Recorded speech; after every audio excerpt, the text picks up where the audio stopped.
ठीक है।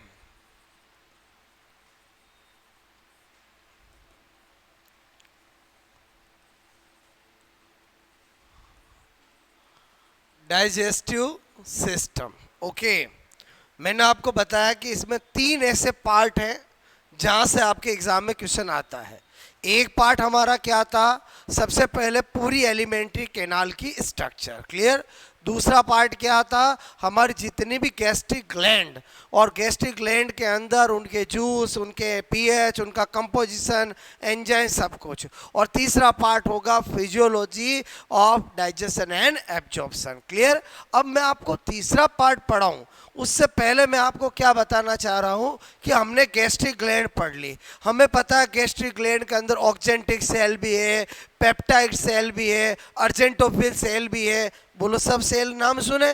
तो ये तो अपन बचपन से सुनते आए हैं। अगर हम थोड़ा और देखें कि और डिटेल से क्या चीज़ पूछी जा सकती है, तो आजकल क्या करते हैं कि स्टोमक के अंदर आपको एक डायग्राम दे देते हैं एग्जाम के अंदर। मैं हायर एग्जाम में बता रहा हूँ और आपको पूछते हैं कि स्टोमक की इंटरनल स्ट्रक्चर, वॉल के अंदर कौन सी सेल कहाँ है। बोलो, बात समझ ना। तो मैं आपको क्या बता रहा हूँ यहाँ पर, बोलो हमारा थर्ड पार्ट स्टार्ट करें उससे पहले हमने जो सेकंड पार्ट पढ़ा है, स्पेशली आपको गैस्ट्रिक ग्लैंड, आपको पता है जिसके अंदर जितनी भी सेल्स है उन सेल का सीक्रेशन एग्जाम में पूछा जाता है। तो मैं आपको उनकी पोजीशन बताने जा रहा हूँ। ऑक्जेंटिक सेल की पोजीशन क्या है, पेप्टिक सेल की पोजीशन क्या है, अर्जेंटोफिल सेल की पोजीशन क्या है और गॉबलेट सेल की पोजीशन क्या है, क्लियर। तो यहां पर मैंने क्या हेडिंग डाली है, मैं आपसे कह रहा हूं इंटरनल, ठीक है, स्ट्रक्चर ऑफ स्टोमक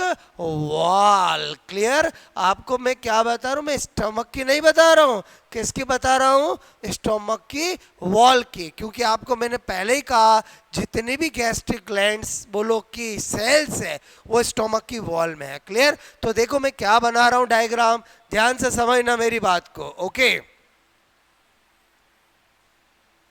मैंने ऐसा बनाया, ठीक है, समझना, ऐसा पूरे स्टोमक में होगा, बात समझना। तो यहां पर मैंने जो ये बनाया है, ठीक है,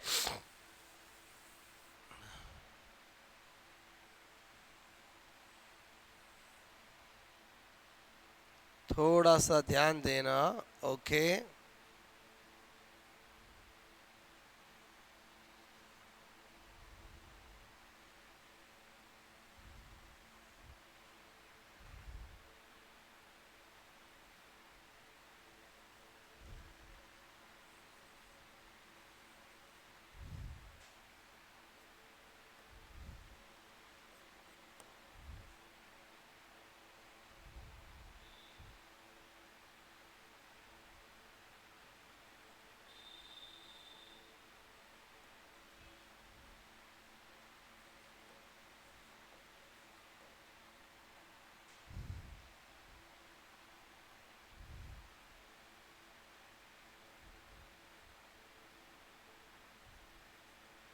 ये जो मैं आपको जानकारी दे रहा हूं वो जनरली स्टूडेंट को पता नहीं होती है, ठीक है, समझना। मेरे कहने का मतलब है ये मैंने क्या बनाया है, स्टोमक की वॉल की अंदर की स्ट्रक्चर बनाई है, क्लियर। जिसके अंदर ये जो मैंने आपको बनाई है ये है ऑक्जेंटिक सेल। कौन सी सेल बोलो, ऑक्जेंटिक सेल। अच्छा, ऑक्जेंटिक सेल का दूसरा नाम क्या होता है, बताया मैंने, पेराइटल सेल। किसका सीक्रेशन करते वो हम लिख चुके हैं, क्लियर। मैंने कहा ये जो आपको नजर आ रही है बोलो इसको बोलते हैं peptic cell, clear. Peptic cell को ही बोलो चिप सेल भी बोलते हैं, बोलो इसी को ही जाइमो, मैंने बताया आपको, जाइमोजन सेल भी बोलते हैं, क्लियर। अच्छा, ये कौन सी सेल है, इनको बोलते हैं गॉबलेट सेल। बोलो गॉबलेट सेल का दूसरा नाम क्या होता है, म्यूकस सेल। क्या होता है, म्यूकस सेल। और ये जो मैं बता रहा हूं ये कौन सी सेल है, बोलो अर्जेंटोफिन सेल।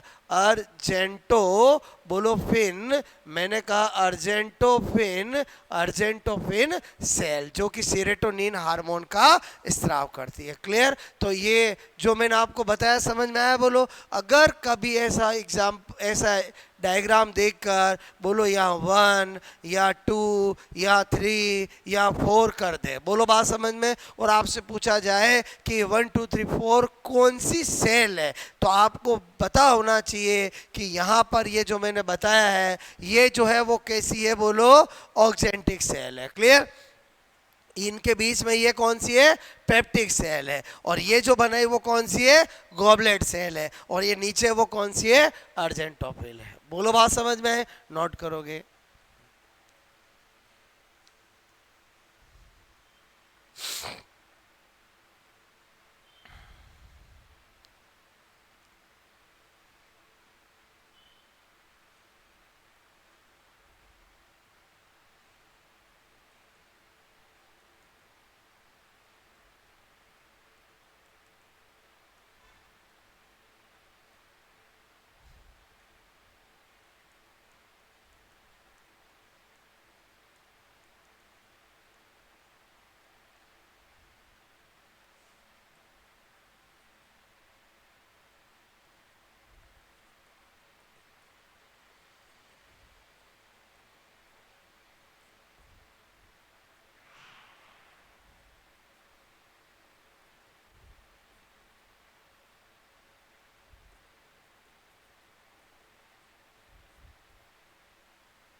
मेरी बात समझ में आई, बोलो ठीक है।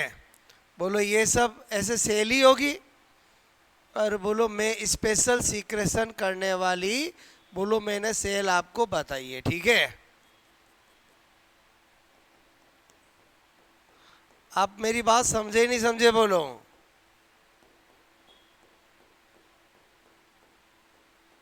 क्या हर सेल ग्लैंडुलर सेल होती है क्या? क्या हर सेल ग्लैंडुलर सेल होती है क्या? नहीं। और बोलो समझे नहीं समझे, बोलो मेरी बात समझे नहीं समझे, बोलो ओके। ये तो सब नॉर्मल सेल है, बोलो बात समझो ना। अच्छा, ये सारी सेल को अगर मैं आपसे कहूं मैं मिला दूं तो इनको मैं क्या नाम दूंगा? Gastric gland. बोलो क्या बोलूंगा? Gastric gland. क्योंकि आपको पता होना चाहिए कि ग्लैंड मतलब टिश्यू, टिश्यू मतलब ग्रुप ऑफ सेल्स। बोलो बात समझ में आए? ओके, तो आपका थोड़ा और फंडा क्लियर हुआ। बोलो आपको मैंने इन सारी सेल्स के क्या सीक्रेशन है वो तो मैंने चार्ट आपको कल ही बनवा दिया था।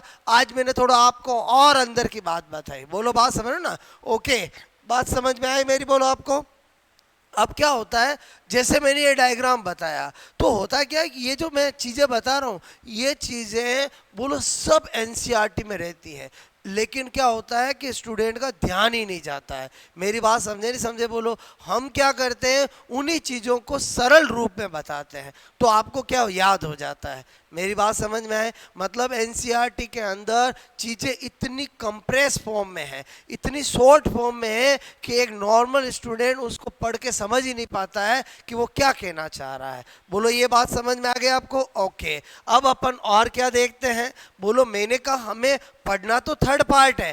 थर्ड पार्ट मतलब physiology of digestion and absorption. लेकिन उससे पहले मैं आपको छोटी छोटी बातें क्लियर कर रहा हूँ।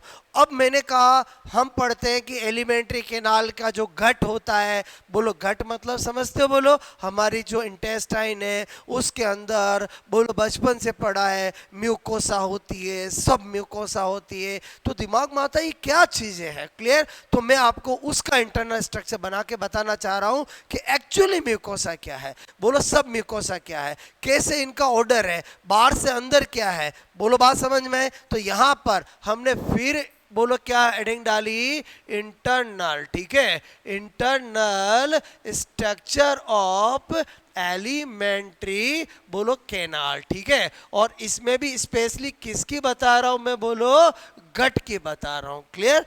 गट मतलब समझ तो आंत्र का बता रहा हूं, क्लियर। किसकी बता रहा हूं मैं, बोलो आंत्र का, क्लियर। अब आप फिर डायग्राम समझना। मैंने कहा हमने बचपन से पढ़ा है कि हमारे जो ये भाग होता है यहाँ पर क्या होता है कि बोलो पेरिटोनियल कैविटी होती है, पढ़ा बोलो। पूरी बॉडी के अंदर आपको पता है लंग्स के अंदर प्लूरल कैविटी होती है, हार्ट में पेरिकार्डियल कैविटी होती है, और यहाँ पर बोलो पेरिटोनियम कैविटी होती है, क्लियर। तो मैं क्या बताना चाह रहा हूँ, मेरी बात को समझना, ओके। मैंने कहा आप इमेजिंग करो, इमेजिंग करो कि बोलो ये मैं आपको ऐसे बता रहा हूं, ठीक है। मैंने कहा ये क्या है, तो हम कहेंगे पेराइटल, बोलो आप, सॉरी मैंने कहा पेरिटोनियम, ठीक है, पेराइटल पेरिटोनियम, पेराइटल पेरिटोनियम, ठीक है। अच्छा ये क्या है, आप कहोगे विसरल,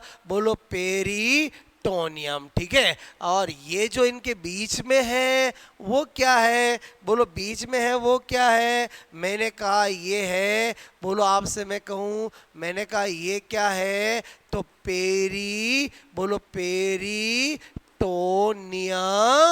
बोलो कैविटी, ठीक है। और इतना तो जानते ही हो, जो भी कैविटी होती है उसके बाहर वाले के लिए वर्ड यूज होता है पेराइटल, और अंदर वाले के लिए यूज होता है विसरल, क्लियर। आज मैं जब भी लंग्स पढ़ाऊंगा तो लंग्स की जो बाहर वाली होगी उसको मैं बोलो क्या बोलूंगा, पेराइटल प्लूरा, अंदर वाली को क्या बोलूंगा, विसरल प्लूरा, बोलो बात समझ में। तो मैंने कहा वहां प्लूरा कैविटी होती है, यहाँ कैविटी का नाम क्या है, पेरिटोनियम। तो बाहर वाली क्या होगी, बोलो पेराइटल पेरिटोनियम, अंदर वाली क्या होगी, विसरल पेरिटोनियम। इतनी कहानी समझ में आई। अच्छा अब मैंने आपसे कहा कि ये जो विसरल पेरिटोनियम है, बात समझना, ये जो आपको विसरल पेरिटोनियम नजर आ रही है, क्लियर, ये जो विसरल पेरिटोनियम नजर आ रही है, बोलो बात समझना, मेरे कहने का मतलब है ये अंदर जो है वो क्या है, गट है, बोलो अंदर क्या है, गट। गट वर्ड समझते हो नहीं समझते हो, बोलो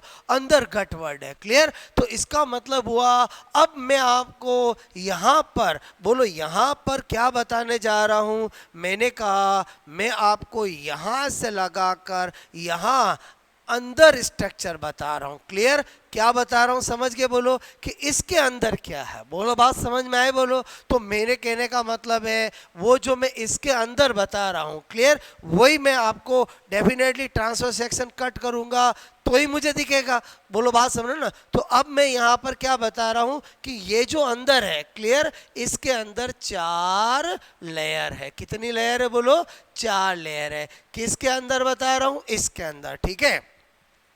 नंबर 1, पहले का नाम होता है सीरोसा। क्या होता है, बोलो सीरोसा, बोलो लेयर। कौन सी लेयर, बोलो सीरोसा लेयर, जो क्या होगी, सबसे बाहर होगी। अच्छा सीरोसा लेयर तो मुझे पता चला उसको मैं विसरल, बोलो पेरिटोनियम नाम दे दूं, बोलो दूंगा कि नहीं दूंगा। और जो सबसे बाहर होगी वही तो विसरल पेरिटोनियम होगी, क्लियर, क्योंकि मैं बाहर से अंदर जा रहा हूं, समझ लो मेरी बात को। अच्छा दूसरी लेयर जो होती है वो होती है मस्कुलर लेयर। कौन सी लेयर होती है, मस्कुलर लेयर, क्लियर। तीसरी लेयर जो होती है वो होती है सब म्यूकोसा, ठीक है। कौन सी होती है, सब म्यूकोसा, म्यूकोसा लेयर। क्लियर। और जो सबसे अंदर होगी उसका नाम क्या होगा? म्यूकोसा। ठीक है, म्यूकोसा लेयर। जो मैं यहाँ पर आपको लिखा है, बोलो ये कैसे कैसे है? आप कहोगे आउटर टू इनर। अभी डायग्राम बना कर सब बताऊंगा। बाहर से अंदर, ये बाहर से अंदर कैसे, मतलब समझ में आया? बोलो। अच्छा, मैंने कितनी लेयर बताई? 4। पहली का नाम क्या था? बोलो। पहली का नाम क्या था? बोलो। आप कहोगे पहली का नाम है, बोलो आपसे मैं कहूँ सीरोसा। बोलो सीरोसा। क्लियर।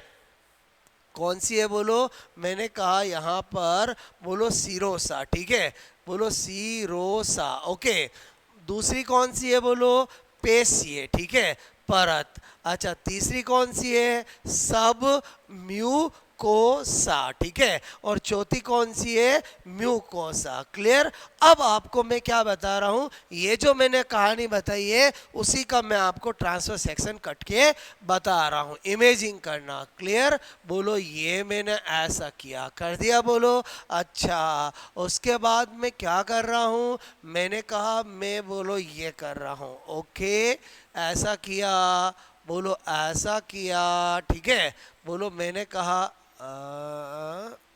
ठीक है, समझना। मैंने कहा बोलो ये मैंने ऐसा किया। ओके। ओके, अभी आपका सारा फंडा मैं क्लियर कर दूंगा। ओके, ये किया मैंने। ठीक है, उसके बाद क्या कर रहा हूँ मैं यहाँ पर? बोलो मैंने कहा मैं वापस ये कर रहा हूँ। ठीक है, वापस ये कर रहा हूँ। ओके, और फिर मैं यहाँ पर अंदर क्या कर रहा हूँ? बोलो ऐसे। अरे बोलो ऐसे ऐसे ऐसे ऐसे ऐसे ऐसे और ऐसे। ठीक है, बोलो ऐसे ऐसे ऐसे ऐसे ऐसे ऐसे ऐसे। ठीक है। ओके, अब मैंने कहा समझना, मेरे कहने का मतलब है ये जो मैंने बनाया है वो क्या है? हमारा सीरोसा है। ठीक है, कौन सी लेयर हो गई? Serosa layer. क्या मैं इसको विसरल, बोलो क्या लिख सकता हूँ? विसरल। मैंने कहा बोलो विसरल। ठीक है, विसरल। बोलो पेरिटोनियम लिख सकता हूँ। ओके। अच्छा, फिर मैं क्या बता रहा हूँ यहाँ पर देखो। मैंने कहा यहाँ पर, बोलो यहाँ पर देखना। ठीक है,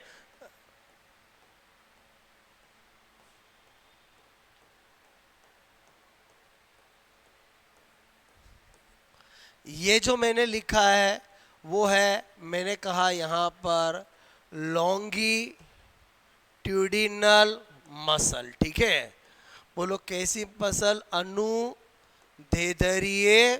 पेशी। ओके, ये जो मैंने बनाया है वो है सर्कुलर मसल। ठीक है, बोले तो वर्तुल।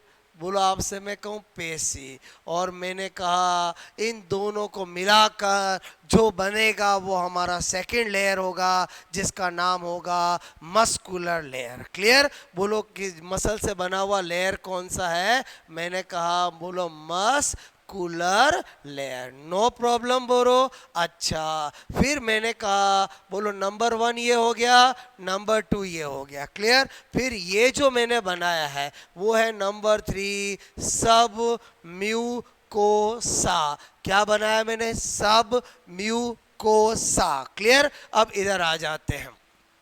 मैंने कहा ये है, बोलो ये है। मैंने कहा यहाँ पर, बोलो ये जो मैं आपको यहाँ पर बना रहा हूँ, ठीक है, इसका नाम है, बोलो मैंने कहा मस्कुलेरिस। बोलो म्यूकोसा। कौन है? बोलो मस्कुलेरिस म्यूकोसा। ये जो मैंने किया ये है लेमिना। बोलो लेमिना। बोलो प्रोपरिया। ठीक है, नाम कभी ना कभी सुने होंगे। ये जो मैं बना रहा हूं आपको ये, बोलो आपसे मैं कह रहा हूं मैंने क्या किया? बोलो ये। क्लियर। ओके, इस तरह से मैंने आपको कहा है। ठीक है, बोलो ये जो मैंने किया है वो है एपिथेलियम। क्या है? बोलो एपिथेलियम। इपीथेलियम। ओके, और मैंने कहा ये क्या है, ल्यूमन। बोलो, आपसे मैं कहूँ ल्यूमन, और इनको मिलाकर जो बनती है, जो सबसे अंदर होती है, वो है बोलो म्यूकोसा। मेरी बात समझ में आए? अब आपको और अच्छे से समझ में आएगा। इमेजिन करो, ये मैंने स्ट्रक्चर बनाई है आपको, क्लियर? अब आपसे मैं कह रहा हूं, मैंने कल आपको एक डायग्राम बनवाया था, और वो मैंने क्या बताया था कि बोलो इंटेस्टाइन के अंदर, बोलो इंटेस्टाइन के अंदर, बोलो मैंने क्या बताया था, वापस बता रहा हूं, इंटरनल स्ट्रक्चर बोलो ऑफ, मैंने बताया था स्मॉल इंटेस्टाइन। ठीक है, कल बताया था, वापस बना रहा हूं ताकि आपको थोड़ी पिक्चर क्लियर हो जाए। क्लियर? मैंने कल बनाया था ऐसे, बोलो ऐसे। ठीक है, हमने बोलो कल ऐसा बनाया था। ठीक है, ऐसा बनाया था। ओके, ऐसा बनाया था। ओके, ऐसा बनाया था। ठीक है, ओके, हमने क्या किया था, बोलो ये ऐसा किया था। ठीक है, ऐसा किया था। ओके, ये ऐसा किया था। ओके, और मैंने कहा था यहाँ पर, ये किसकी बता रहा हूँ मैं, बोलो बोलो स्मॉल इंटेस्टाइन का। समझना मेरी बात को, यहाँ पर मैंने सेल्स बताई थी आपको, बोलो बूनर सेल बताई थी। क्या बताई थी? बूनर्स सेल। क्लियर? कौन सी कोशिका बताई थी? बूनर्स कोशिका। ठीक है, बोलो बूनर सेल। ओके, और मैंने कहा था ये कहाँ होती है, यह बोलो डियोडीनम।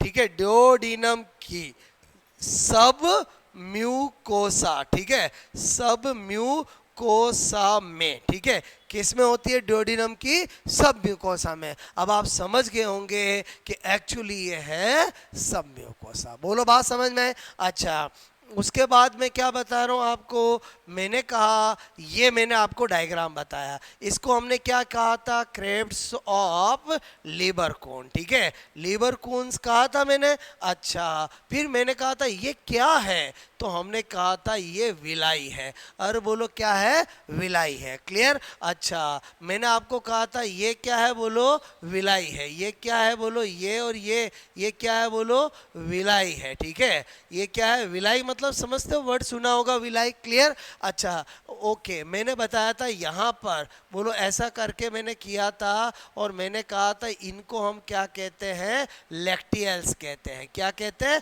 लैक्टियल्स। ठीक है, बोलो मैंने कहा था लैक्टी। ठीक है, लैक्टियल्स, लैक्टियल्स। ओके, लैक्टियल्स मैंने बताया था। और ये क्या करते हैं, बोलो मैंने कहा था फैटी एसिड ग्लिसरॉल को अवशोषण में सहायक है। और अभी आपको मैं बताऊंगा विलाई क्या करती है, बोलो भोजन के अवशोषण में सहायक होती है। इसका मतलब स्मॉल इंटेस्टाइन के अंदर ये जो पार्ट होता है वो कौन सा होता है? एब्जॉर्प्शन पार्ट होता है। क्लियर? और ये जहाँ पर क्रेब्स ऑफ लेबरकून है, बूनर्स ग्लैंड है, ये आपको पता है, कल बताया था, ये मिल करके इंटेस्टाइनल ग्लैंड बनाते हैं, इंटेस्टाइनल जूस करते हैं। तो ये वाला कैसा भाग हो गया, बोलो सीक्रेशन पार्ट। अब आपको मैंने ये डायग्राम फिर क्यों बनाया, आप इमेजिन करो, ये जो मैंने आपको अंदर बनाया है, ये इतना सा मैंने निकाल के ये बताया है। बोलो समझे कि नहीं समझे? बोलो मेरी बात समझे? बोलो मतलब मैं क्या बताना चाह रहा हूँ कि ये जो मैंने डायग्राम बनाया, ये तो आप समझ गए। बोलो पूरी गट के अंदर इंटरनल स्ट्रक्चर बनाए। ये क्या आ गई? ल्यूमन। ल्यूमन मतलब समझ गए? ल्यूमन मतलब समझ गए? ल्यूमन मतलब ये रही, और ल्यूमन मतलब क्या रही? ये रही। बोलो बात समझ में आए? अच्छा, अब मैं क्या बता रहा हूँ आपको कि जो मैंने ये बताया है, इसका छोटा सा भाग ये रहा। बोलो बात समझ में आए? तो स्मॉल इंटेस्टाइन ही ऐसा आहार नाल का भाग होता है जिससे एब्जॉर्प्शन पार्ट भी होता है और बोलो सिक्रेटाइजेशन पार्ट भी होता है। इसलिए भोजन का सर्वाधिक और कंप्लीट डाइजेशन भी स्मॉल इंटेस्टाइन में होता है, भोजन का सर्वाधिक और कंप्लीट एब्जॉर्प्शन भी स्मॉल इंटेस्टाइन में होता है। बोलो बात समझ में आई? अच्छा, एग्जाम में पूछा जाता है, बहुत सी बार ये पूछा गया कि ये जो घट की 4 लेयर होती है इनका क्रम पूछा जाता है, सबसे बाहर कौन और अंदर कौन। ये तो पता चल गया, ये कहाँ है, बोलो इनर मॉस। अच्छा मैं इनर मॉस लिखता हूँ मतलब समझ गए, सबसे अंदर। और ये क्या है, बोलो आउटर मॉस। क्लियर। अच्छा मैंने कहा अगर हम कभी भूल जाएं तो यहाँ पर क्या ट्रिक बता रहा हूँ, मैंने कहा एसएमएस का नाम सुना अपनी लाइफ में, बोलो एसएमएस क्या है, मेडिकल कॉलेज। क्या है बोलो, मैंने कहा एसएमएस मेडिकल कॉलेज। ठीक है, मेडिकल बोलो कॉलेज, बस आज हमारे काम आएगी। बोलो पहली लेयर कौन सी, बोलो मैंने कहा सीरोसा। और दूसरी लेयर कौन सी, मस्कुलर लेयर। अच्छा तीसरी लेयर कौन सी, सब म्यूकोसा। ठीक है, सब म्यूकोसा, बोलो सब म्यू आप सब कोसा। और चौथी लेयर कौन सी, बोलो आप कहोगे म्यू कोसा। बोलो मेरी बात समझ में आई कि नहीं आई, बोलो क्लियर।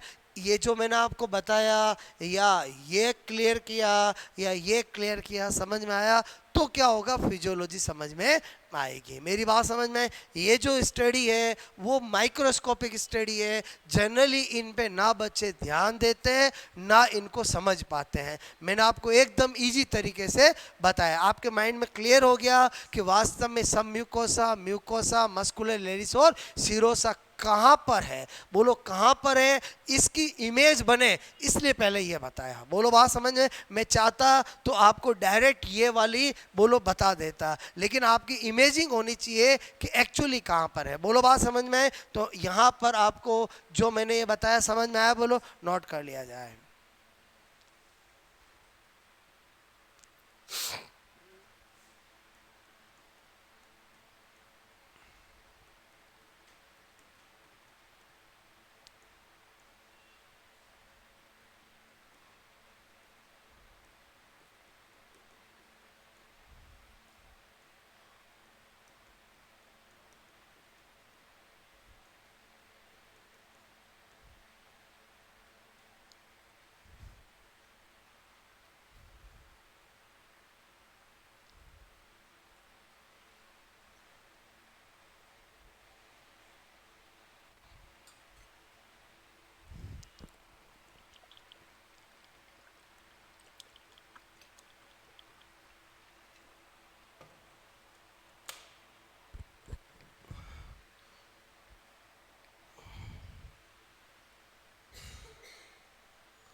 बात समझ में आई मेरी आपको।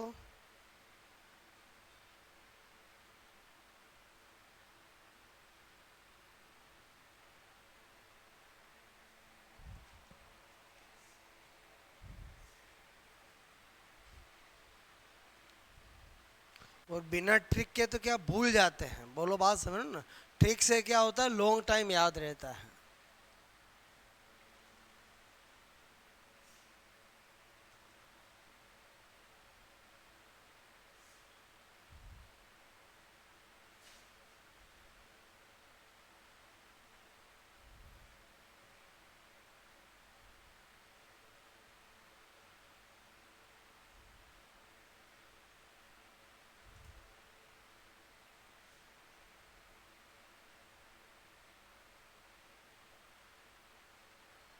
हो गया बोलो।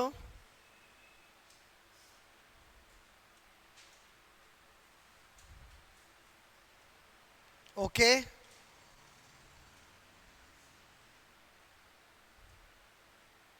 एक्चुअली इंटरनल स्ट्रक्चर तो ये है, बोलो बात समझ, वो तो मैंने थोड़ा बेस बनाया आपको, क्लियर, ताकि मैं ट्रांसफर सेक्शन बताऊं तो आपको समझ में आए।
ल्यूमन मतलब समझ गए, गोवा, क्लियर।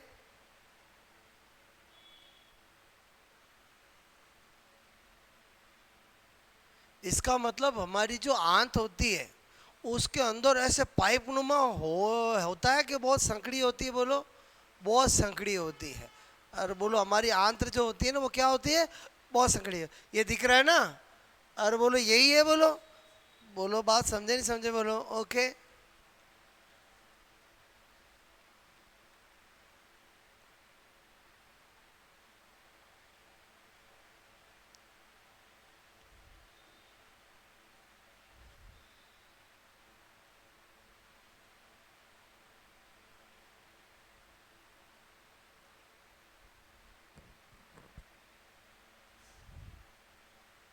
मेरी बात समझ में आई, बोलो आपको।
वन और बोलो।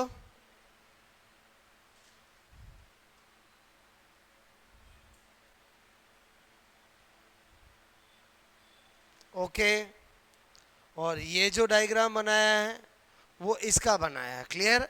मेरे कहने का मतलब है पूरी स्मॉल इंटेस्टाइन के अंदर ऐसा सब कुछ होता है, लेकिन ड्यूोडेनम की सब म्यूकोसा में ही कौन सी ग्लैंड होती है, बोनर्स ग्लैंड, क्लियर। जबकि क्रेब्स ऑफ लेबरकोन तो पूरी स्मॉल इंटेस्टाइन में ही होता है, विलाई पूरी स्मॉल इंटेस्टाइन में ही होता है, लेकिन ये वाला केवल और केवल किसकी सब म्यूकोसा में होगा, बोलो ड्यूोडेनम की सब म्यूकोसा में, बोलो बात समझ में आए। अच्छा, ये बोनर्स ग्लैंड करती क्या है, मैंने कल भी बताया था, सारिये जल, ठीक है, बोलो का स्त्राव किसका करती है, बोलो एल्कलाइन वाटर, ठीक है, एल्कलाइन वाटर का। क्लियर।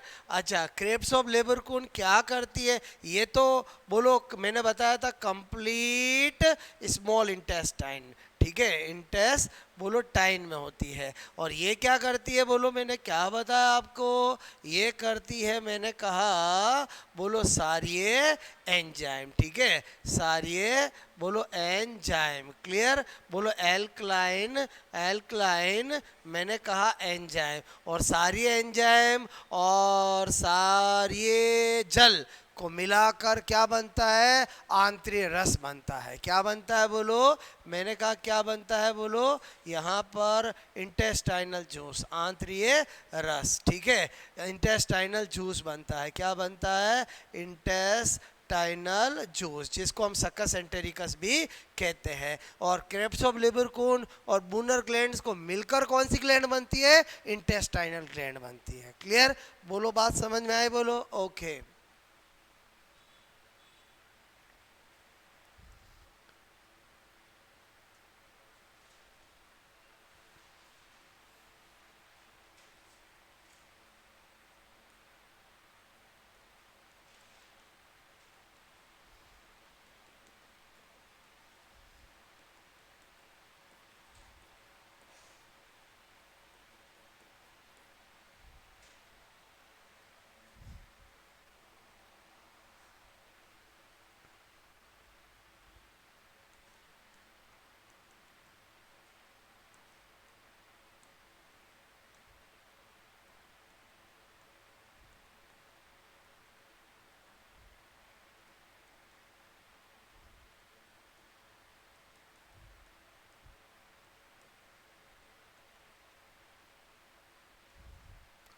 इलेक्टियस होती क्या है?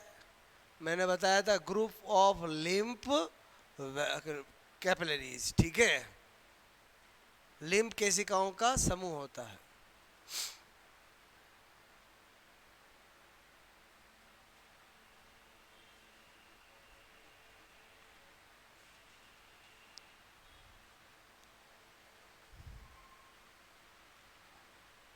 बनाया बोलो ये?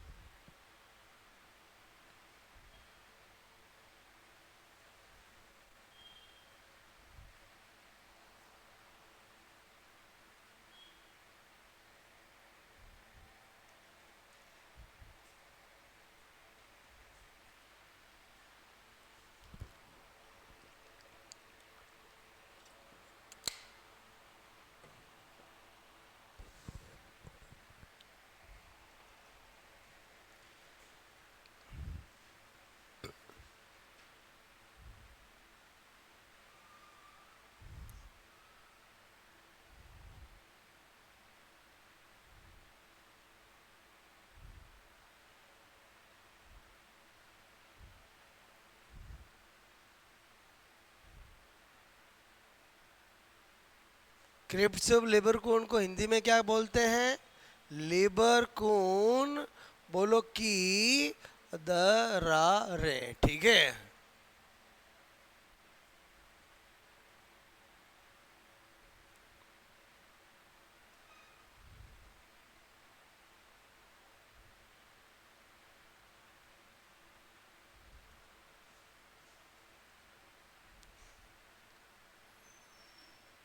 आई बात समझ में मेरी? बोलो।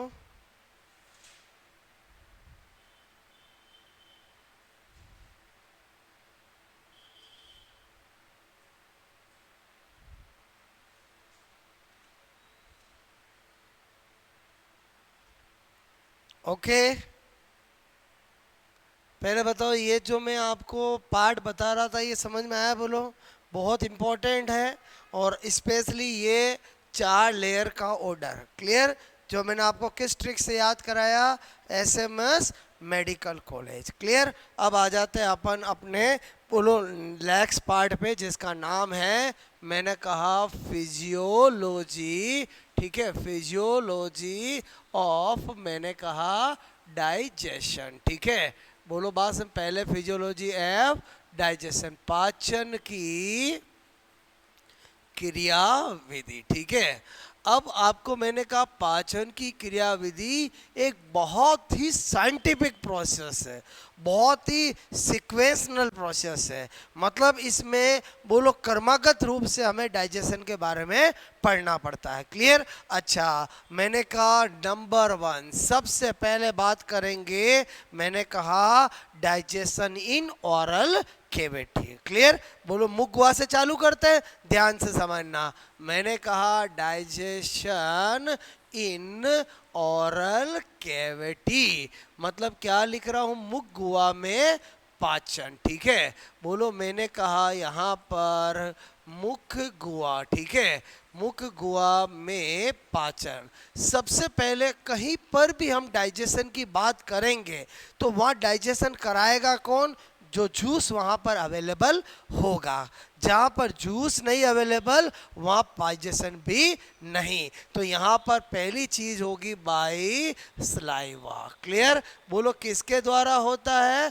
लार द्वारा। क्लियर? अच्छा, मैं आपसे कहूँ ओरल कैविटी में डाइजेशन किसका होता है, तो मैंने कहा केवल टाइलिन एंजाइम होता है, जिसको स्लेवरी एमाइलेज बोलते हैं। केवल स्टार्च का ही पाचन होगा। क्लियर? मैंने कहा बोलो यहाँ पर, बोलो स्टार्च को किस में बदला जाएगा? माल्टोज में। क्लियर? बदलने वाला कौन? बोलो मैंने कहा टाइलिन एंजाइम। ठीक है? बोलो टाइलिन एंजाइम। अच्छा, मैंने कहा पाचन हुआ तो है, तो इसका मतलब हुआ अगर यहाँ पर ये पाचन हुआ है तो बताओ यहाँ पर कुछ ना कुछ भोजन का रूप बदल जाएगा, तो इसको क्या बोलेंगे? बोलस बोलेंगे। क्लियर? तो यहाँ पर मैं क्या बता रहा हूँ, मैंने कहा मुख गुहा। ठीक है?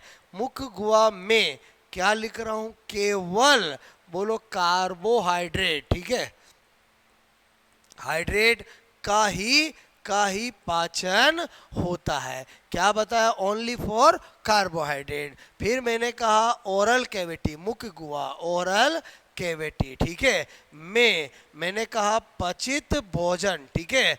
पचित भोजन बोलो आप सब के रूप को मैंने कहा बोलस। ठीक है? बोलो बोलस कहते हैं। ठीक है? मतलब क्या कहना चाहता हूं, मैंने कहा digested form of food in oral cavity किस नाम से जाना जाएगा? आप कहोगे बोलस। किस नाम से जाना जाएगा?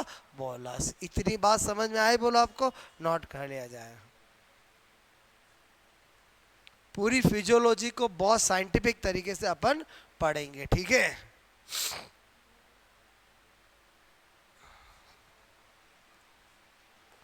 ये अपना तीसरा सेक्शन मैंने चालू किया है।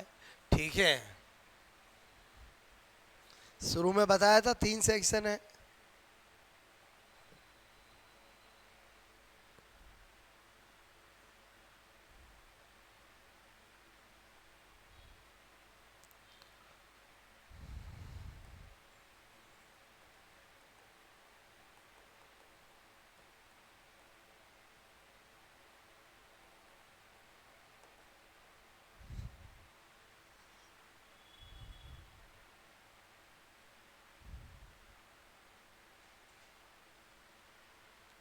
ओके, इतनी कहानी समझ में आई मेरी आपको? ठीक है?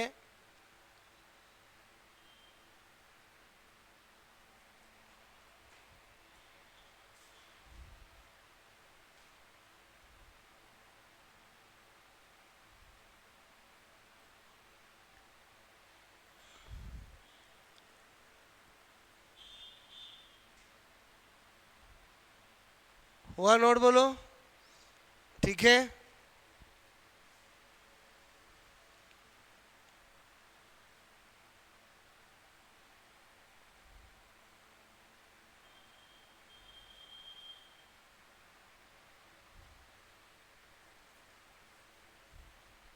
पहले भी बताया था, फिर बता रहा हूं टाइलिन एंजाइम को किस नाम से जाना जाता है? Slavery amylase. बोलो किस नाम से जाना जाता है?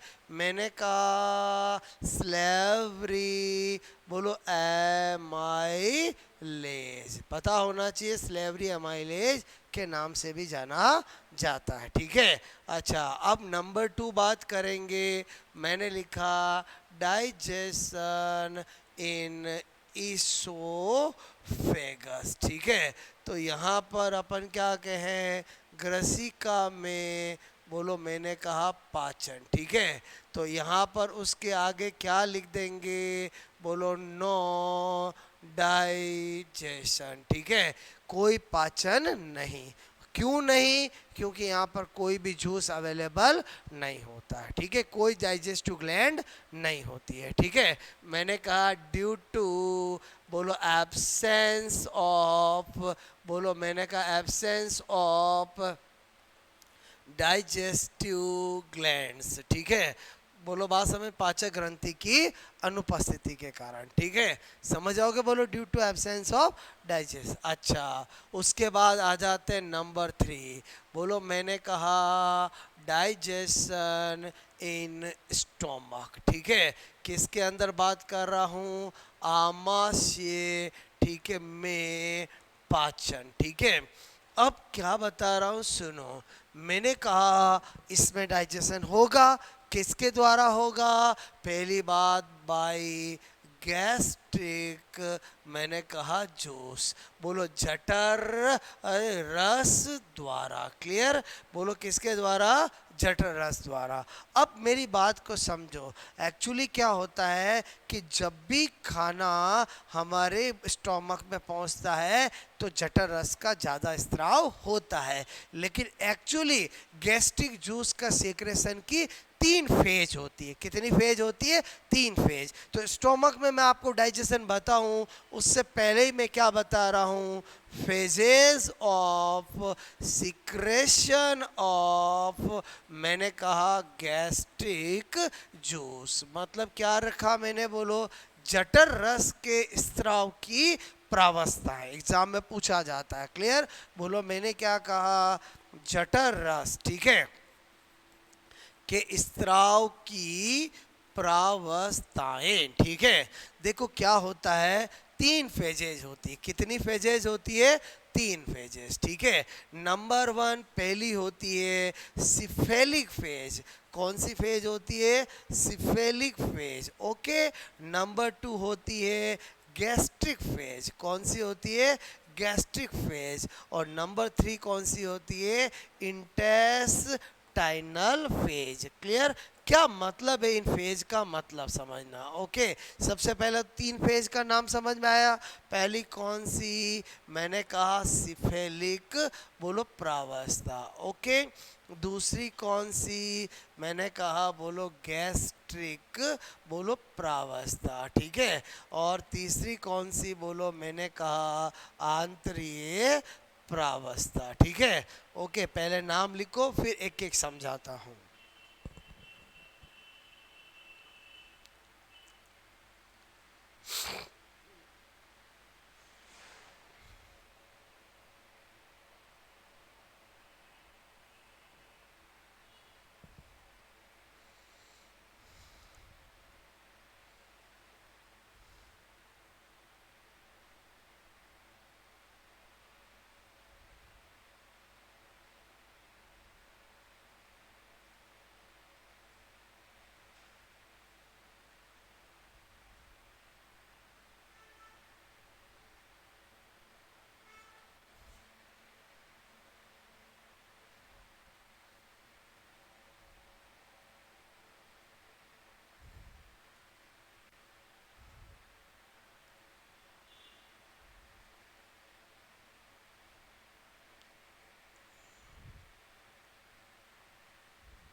ओके, अब समझो। देखो मैंने कहा 3 फेज मुझे समझानी है। ठीक है, बोलो मैंने कहा ये पहली सिफेलिक फेज। ठीक है,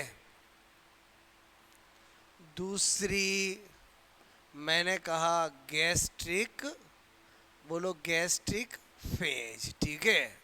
और तीसरी कौन सी है, बोलो इंटेस्टाइनल फेज, ठीक है। देखो, जब हम किसी खाने को देखते हैं, जब हम किसी खाने के बारे में सोचते हैं, तो हमारा गैस्ट्रिक ग्लैंड थोड़ी मात्रा में गैस्ट्रिक जूस का सिक्रेशन करता है। इसको कौन सा फेज कहते हैं, सिफेलिक फेज। क्लियर। मैंने कहा इधर ध्यान से समझना, जब बोलो हम बोलो खाने को, बोलो खाने को मैंने कहा देखते हैं, ठीक है, बोलो या उसके बारे में बोलो आपसे मैं कहूँ सोचते हैं, ठीक है। बोलो तब, बोलो आपसे मैं कह रहा हूँ तब थोड़ी मात्रा में, ठीक है, थोड़ी मात्रा में गैस्ट्रिक जूस, ठीक है, गैस्ट्रिक जूस का स्त्राव होता है। बोलो इसको कौन सी फेज बोलते हैं, सिफेलिक फेज। क्लियर। अब समझना, नाम क्या है, गैस्ट्रिक फेज। मतलब जब खाना रियल में हम खाते हैं और वो स्टोमक में पहुंचता है, तो हमारी जठर ग्रंथियों द्वारा अधिकांश मैक्सिमम गैस्ट्रिक जूस का सिक्रेशन जिस फेज में होता है उसको क्या कहते हैं, गैस्ट्रिक फेज। क्लियर। मैंने कहा जब खाना बोलो स्टोमक में, ठीक है, पहुंचता है, ठीक है, बोलो इसमें पहुंचा था क्या, इसमें केवल देखा था आपने, फील किया था। बोलो बात समझ में। जब खाना स्टोमक में पहुंचता है तब मैंने कहा मैक्सिमम बोलो गैस्ट्रिक जूस, ठीक है, जूस का बोलो स्त्राव होता है।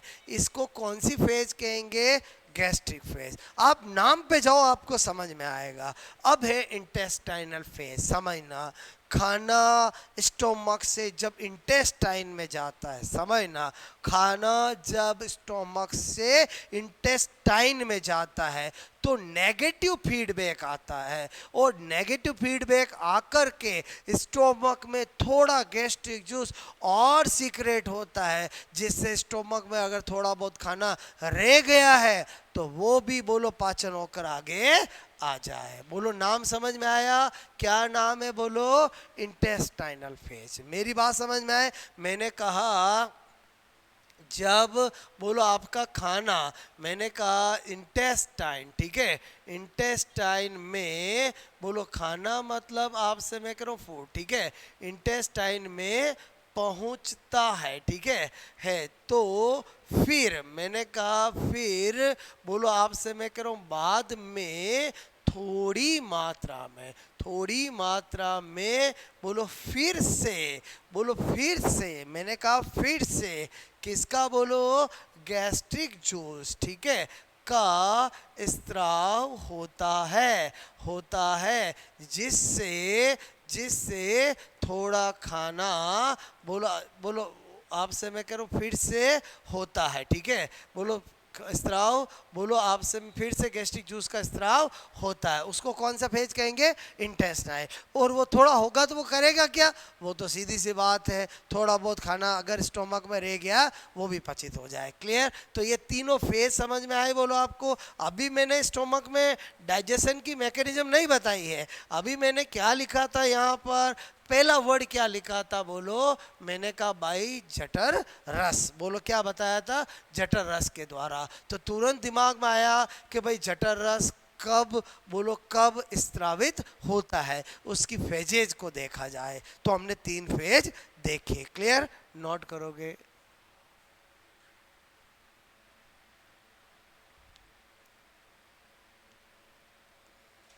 मेरी बात समझ में आ रही है।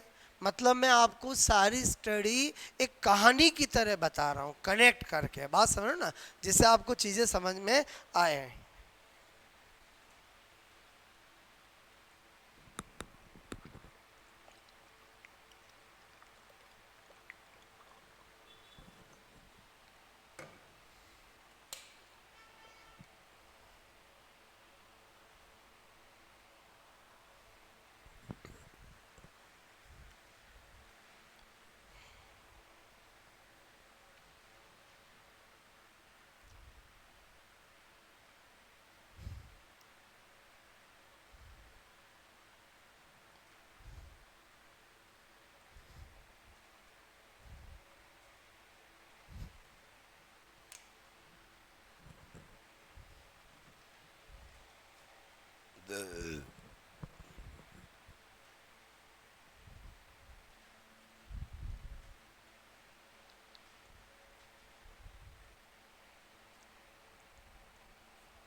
ठीक है, हुआ ये नोट बोलो।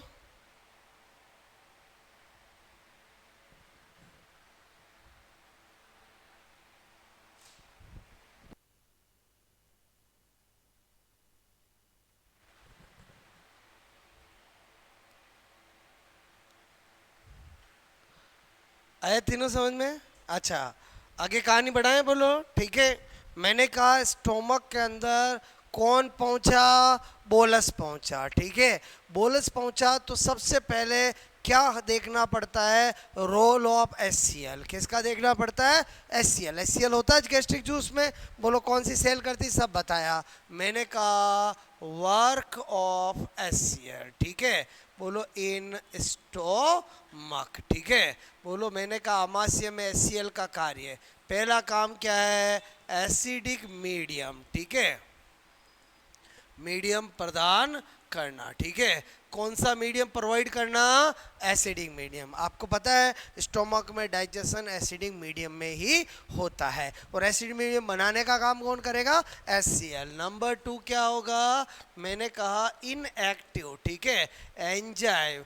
बोलो एंजाइम को बोलो एक्टिव करना। ठीक है, जैसे मैंने कहा जैसे। ठीक है, बोलो आपसे मैं कहूँ जैसे, यहाँ पर मैंने लिखा पेप्सिनोजन। ठीक है, पेप्सिनोजन को एचसीएल किस में बदलता है?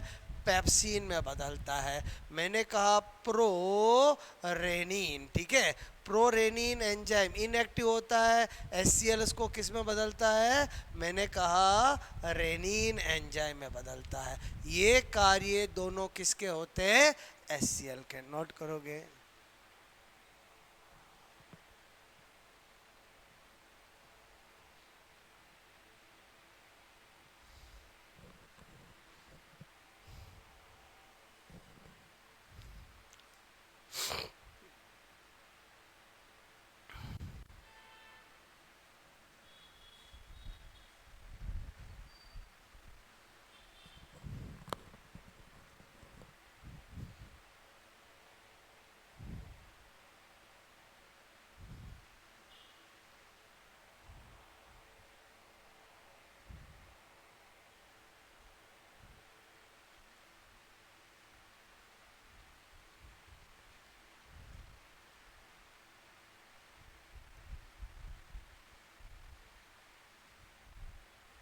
ओके,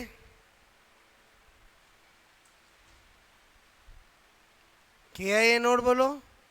अच्छा, अब मैंने कहा ये तो मैंने एचसीएल का रोल बता दिया, हमें क्या देखना है यहाँ पर?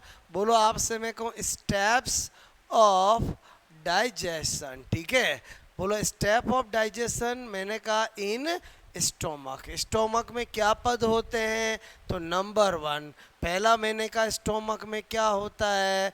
प्रोटीन का पाचन। बोलो कौन करेगा? पेप्सिन। ठीक है, किस में बदलेगा इसको? पेप्टोन्स एंड प्रोटियोजेज के अंदर। ठीक है, किस में बदला? बोलो पेप्टोन्स और बोलो प्रोटियोजेज में। क्या प्रोटीन का पूरा पाचन हो गया क्या? नहीं, प्रोटीन का पूरा पाचन कब मानूंगा? जब एमिनो एसिड में बदल जाएगा। दूसरी स्टेप क्या होता है? मैंने कहा मिल्क प्रोटीन। ठीक है, मिल्क प्रोटीन कौन होता है? आप कहोगे सर केसीन। कौन होता है? केसीन। उस पे काम कौन करता है? Rennin enzyme. और उसको किस में बदलता है? पेरा कैसीनेट में बदलता है। और क्या होता है स्टोमक में? मैंने कहा फेट का डाइजेशन होता है। फेट का करने वाला कौन? Gastric lipase enzyme. कौन सा? बोलो गैस्ट्रिक लाइपेज। और गैस्ट्रिक लाइपेज फेट को किस में बदलेगा? फैटी एसिड प्लस ग्लिसरॉल में बदलेगा। क्लियर? फैट कभी बोलो पॉलीमर नहीं बनाती, तो फैट जब भी टूटेगी फैटी एसिड और ग्लिसरॉल में ही टूटेगी। अब जैसे मैंने ये काम कर लिया, ये किस में बताया मैंने? स्टोमक में। क्लियर? थोड़ा हम देखें तो हमें एनालिसिस करें तो हमें पता चला, क्या पता चला?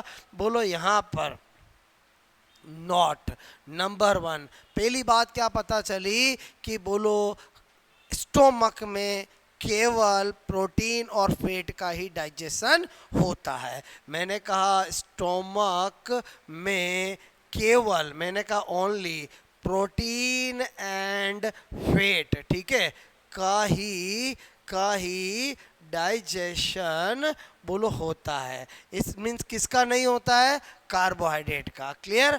अच्छा, फिर मैं आपसे कह रहा हूँ स्टोमक में भी भोजन पचित होकर कोई चेंज हो जाएगा, उसको बोलेंगे कायम। ठीक है, तो स्टोमक में बोलो पचित, मैंने कहा डाइजेस्टेड फॉर्म, पचित बोलो भोजन, ठीक है, के रूप को कायम क्या कहते हैं? बोलो, मैंने कहा कायम बोलो कहते हैं। ठीक है, बोलो क्या कहते हैं? कायम। Digested form of food in stomach क्या कहलाती है? कायम। ये मैंने आपको बात बताई। तो हमें पता चला कि अगर एग्जाम में पूछा जाता है स्टार्च का डाइजेशन कहाँ प्रारंभ होता है, कार्बोहाइड्रेट का पाचन कहाँ प्रारंभ होता है, तो हमारा आंसर होगा ओरल कैविटी। प्रोटीन का डाइजेशन कहाँ स्टार्ट होता है? तो स्टोमक। तो इसी पे एक प्रैक्टिकल क्वेश्चन बोलो हाइपोथेटिकल एग्जाम में आता है, एक व्यक्ति ने दाल खाई, बताओ उसका पाचन कहाँ प्रारंभ होगा? बताओ कहाँ होगा? स्टोमक में। ऐसा नहीं, हमने पढ़ा है खाने का पाचन तो यही हो जाता है, लेकिन उसने दाल खाई ऐसा बोल करके मन में क्या एग्जामिनर के? प्रोटीन का पूछना चाह रहा है। बोलो बात समझ में? समझे नहीं समझे? एक व्यक्ति ने मीट खाया, बताओ उसका पाचन कहाँ प्रारंभ होगा? बोलो मीट में भी क्या होता है? प्रोटीन होता है। मतलब समझ, एक तो सीधा सीधा पूछे प्रोटीन का पाचन कहाँ प्रारंभ होता है, बोलो इसी को घुमा फिरा के पूछ रहा है। एक व्यक्ति ने मीट खाया, एक व्यक्ति ने दाल खाई, तो भी आंसर क्या होगा? स्टोमक होगा। क्लियर? स्टोमक की कहानी समझ में आई? बोलो, नोट कर लोगे? मैं जो ऐसे लिखा रहा हूँ आप समझ रहे हो? बोलो, बिल्कुल आपको स्टेप्स है, बोलो बात समझ ना, जिससे आपको याद रखना आसान और एकदम आपको सिस्टमेटिक तरीके से है।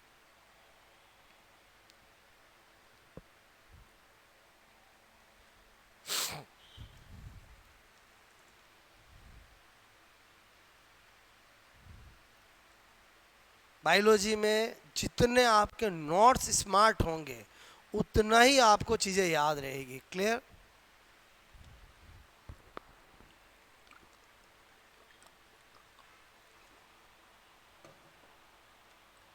क्योंकि बायोलॉजी में कोई कैलकुलेशन तो है नहीं।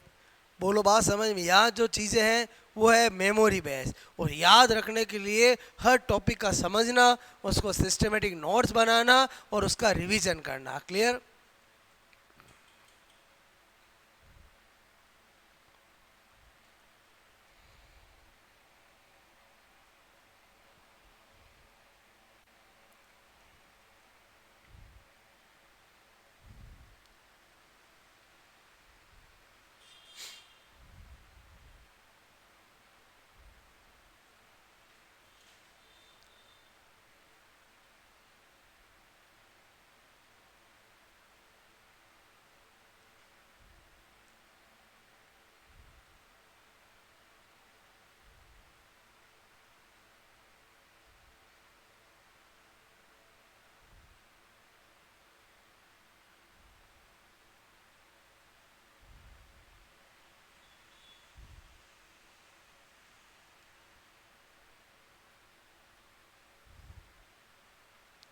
आपको बात समझ में आई मेरी? आपको ठीक है?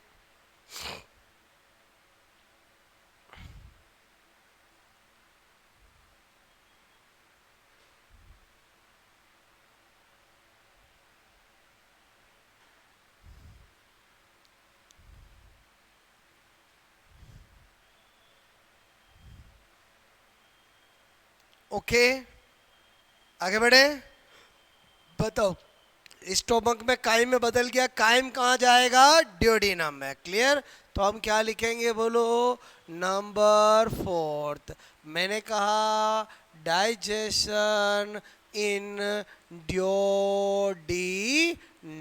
ठीक है, बोलो मैंने कहा ग्रहणी में पाचन। ठीक है, सबसे पहली बात यहाँ पर डाइजेशन किस किस के द्वारा होगा, हम कहेंगे by bile juice and pancreatic juice. दो जूस आते हैं यहाँ पर, तो मैं हर एक में एक ही चीज़ लिखता हूँ, किस रस के द्वारा होता है। तो मैंने लिखा बाय बाइल जूस एंड बोलो पैंक्रियाटिक जूस। ठीक है, बोलो कौन से रस से होता है, मैंने कहा पित्त रस तथा अग्नाशय रस द्वारा। क्लियर। बोलो यहाँ पर कहानी को समझना, आप जानते हो मैक्सिमम डाइजेशन इस बोलो स्मॉल इंटेस्टाइन की ड्यूडेनम में ही होता है। क्लियर। बोलो बात समझ में। मैंने कहा भोजन का अधिकांश, ठीक है, अधिकांश पाचन, ठीक है, पाचन मतलब मैक्सिमम, ठीक है, मैक्सिमम डाइजेशन। बोलो मैक्सिमम डाइजेशन मैंने कहा बोलो स्मॉल इंटेस्टाइन। ठीक है, स्मॉल इंटेस्टाइन में ही होता है। क्लियर, बात समझे बोलो। ओके, अब आपसे मेरे को स्मॉल इंटेस्टाइन के अंदर मैक्सिमम डाइजेशन अगर होता है तो उसकी स्टेप्स क्या होगी। क्लियर, स्टेप्स बोलो बस। नंबर 1 पहला काम क्या होगा, तो मैंने कहा ये जो आपका बोलो मैंने कहा ट्रिप्सिनोजन, बोलो एंजाइम था ट्रिप्सिनोजन। बोलो पहले क्या होगा, एंटेरोकाइनेज एंजाइम द्वारा उसको सक्रिय किया जाएगा। बोलो सक्रिय करके किस में बदला जाएगा, ट्रिप्सिन में। पहले बताओ ये हिंदी लिखो के समझ आते हो बोलो, क्योंकि जो ट्रिप्सिनोजन है वो ट्रिप्सिनोजन है। हिंदी इंग्लिश तो कब होता है, जब एक वर्ड का हिंदी में मीनिंग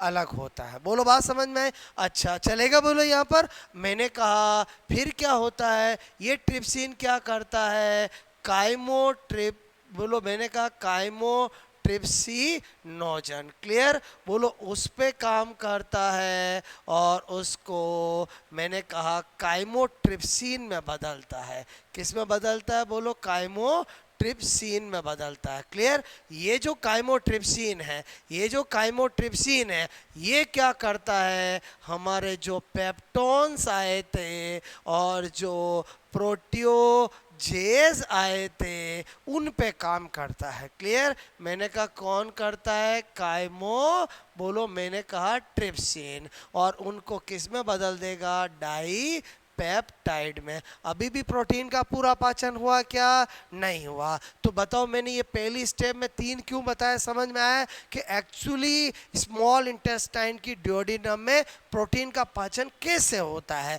पहले क्या होता है, इनएक्टिव ट्रिप्सिनोजन को किस में बदला जाता है, ट्रिप्सिन में बदला जाता है। बदलने वाला कौन, किसकी उपस्थिति में, एंटेरोकाइनेज। फिर ये काइमोट्रिप्सिनोजन को ट्रिप्सिन किस में बदलता है, मैंने कहा काइमोट्रिप्सिन में बदलता है। और फिर ये काइमोट्रिप्सिन क्या करता है, पेप्टोन्स और प्रोटीजेज पे वर्क करता है। क्लियर। अच्छा उसके बाद बात करते हैं दूसरी स्टेप। ठीक है, मैंने कहा नंबर 2 क्या बता रहा हूँ यहाँ पर, मैंने कहा बोलो आपका बाइल जूस और पैंक्रियाटिक दोनों जूस है।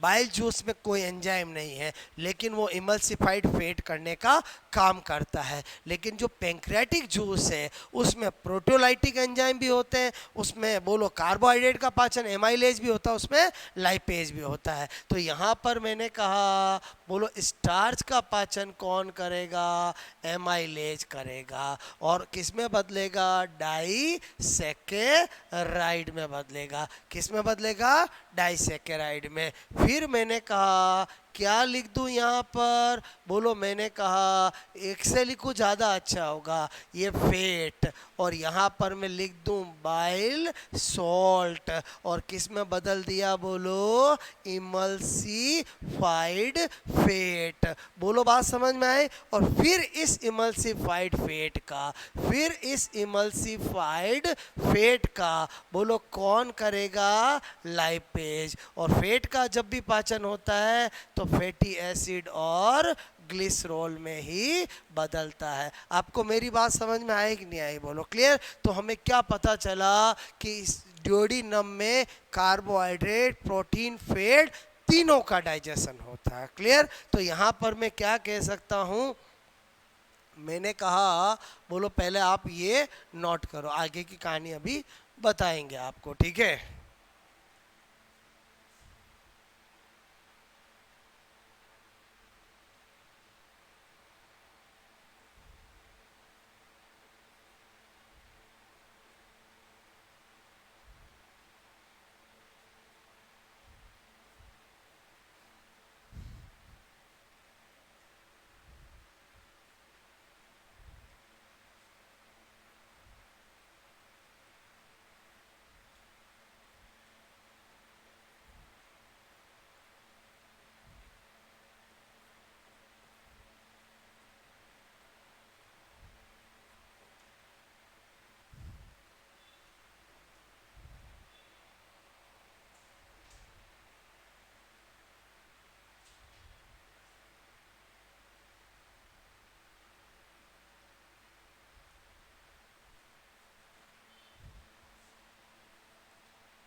Disaccharide, amylase,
okay.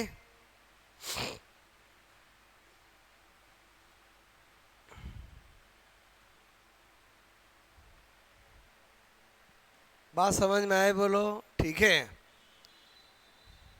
किया नोट, बोलो। अच्छा क्या बोलूंगा मैं यहाँ पर, अथे, ड्योडीनम, ठीक है। मैंने कहा कार्बोहाइड्रेट, प्रोटीन एंड वसा, ठीक है। फैट, तीनों का तीनों का पाचन होता है, ठीक है। एक बात और क्या कह सकते हैं, बोलो ड्योडीनम, ठीक है। ड्योडीनम में पचित भोजन के रूप को पचित भोजन के रूप को क्या कहेंगे, कायल। क्या कहते हैं बोलो, मैंने कहा कायल, ठीक है। बोलो कायल कहते हैं, ठीक है। क्या कहेंगे बोलो, कायल।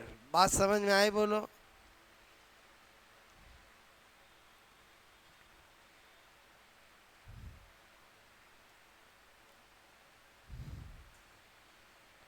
ओके, अब और अंदर की बात सुनो।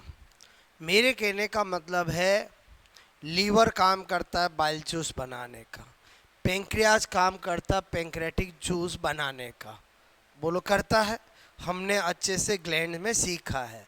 बट जब भोजन स्मॉल इंटेस्टाइन में आता है तभी क्यों बाइल जूस और पेंक्रेटिक जूस आता है, इससे पहले क्यों नहीं आता है? तो इस राज को समझने के लिए मैं आपको क्या बता रहा हूँ, स्पेशल नोट समझना। होता क्या है, जैसे ही भोजन, बोलो स्मॉल इंटेस्टाइन में आता है, सुनना मेरी बात को, जैसे ही भोजन किस में आता है, स्मॉल इंटेस्टाइन में, वैसे ही स्मॉल इंटेस्टाइन की वॉल कुछ हार्मोन रिलीज करती है। क्या करती है, कुछ हार्मोन रिलीज करती है, ठीक है।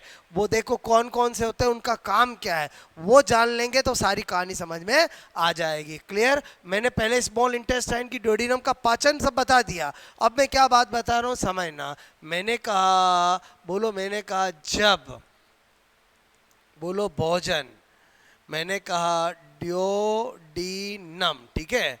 बोलो ड्योडीनम मतलब स्मॉल इंटेस्टाइन लिख दूं, बोलो बात समझ में आई बोलो। स्मॉल इंटेस्टाइन का पहला भाग कौन होता है, ड्योडीनम, ठीक है। क्या लिखा मैंने, जब भोजन ड्योडीनम स्मॉल इंटेस्टाइन में जैसे ही बोलो आता है, ठीक है, आता है, तो बोलो स्मॉल इंटेस्टाइन, ठीक है, इंटेस्टाइन की वॉल से निम्न हार्मोन, ठीक है, निम्न हार्मोन का स्त्रावण होता है। चलो देखते हैं वो कौन कौन से हार्मोन है। नंबर 1, पहला होता है हिपेटोक्राइनिन। कौन सा होता है बोलो, हिपेटोक्राइनिन। क्लियर? हिपेटो, मैंने कहा क्राइनिन। दूसरा होता है पेंक्रियो, पेंक्रियो, पेंक्रियोजाइमिन। क्या होता है, पेंक्रियोजाइमिन। तीसरा होता है कोलीसिस्टोकाइनिन, ठीक है। चौथा होता है सिक्रेटिन। आया सिक्रेटिन नाम, पहला खोजा गया हार्मोन जिसका संबंध पाचन तंत्र से होता है। क्लियर? फिर मैं आपको बता रहा हूं नंबर 5, मैंने लिखा एंटेरो, बोलो एंटेरो, एंटेरो गैस्ट्रीन, ठीक है। और फिर मैंने लिखा यहाँ पर एंटेरो, बोलो एंटेरो, मैंने कहा काइनिन, ठीक है। अब मैंने आपको 6 हार्मोन बताए, इन 6 के यूनिक काम भी होंगे, बोलो बात समझ में, जो अभी हम जानेंगे। बात समझ में आए, नोट करोगे।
बताऊं 6 का काम, आपको सारी कहानी समझ में आएगी। क्लियर?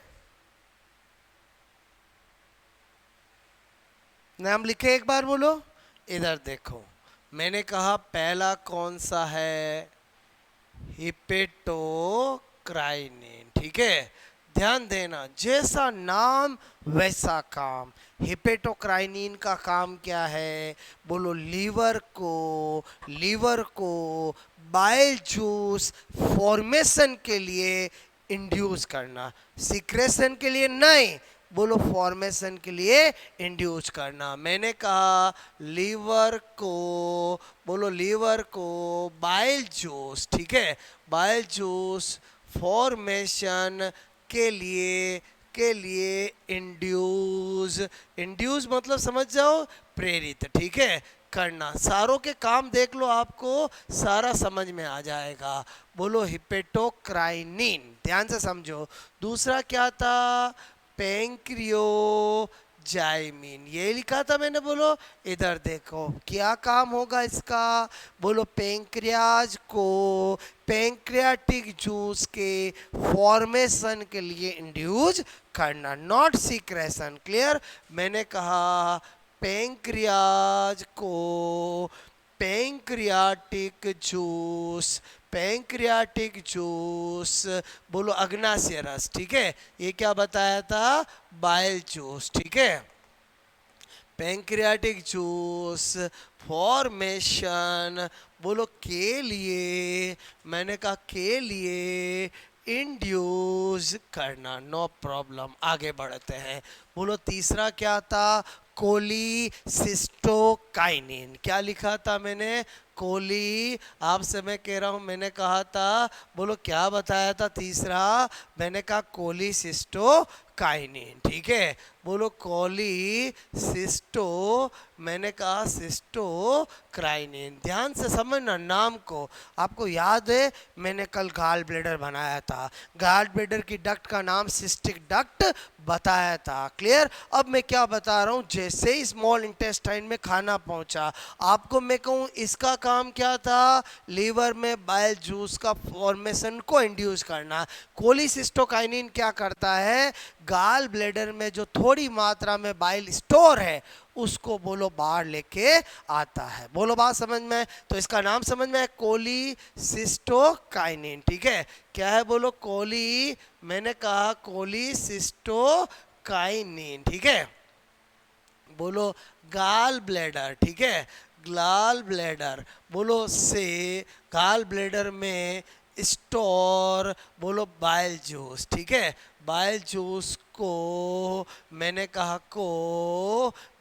को बाहर, बोलो आपसे मैं को लाना, ठीक है, बाहर लाना मतलब कहाँ लाएगा, बोलो स्मॉल इंटेस्टाइन में। बोलो बात समझ में? अच्छा, अब कौन है, बोलो सिक्रेटिन। पहली बात ध्यान से समझना, सिक्रेटिन नाम क्या है, सिक्रेटिन क्या काम होगा इसका, सुनो, लीवर तथा पैंक्रियाज को बोलो क्रम से बाइल जूस और पैंक्रियाटिक जूस का सिक्रेशन करवाना, ठीक है, बोलो लीवर, बोलो से मैंने कहा बाइल जूस, ठीक है, एंड बोलो पैंक्रियाज से पैंक्रियाटिक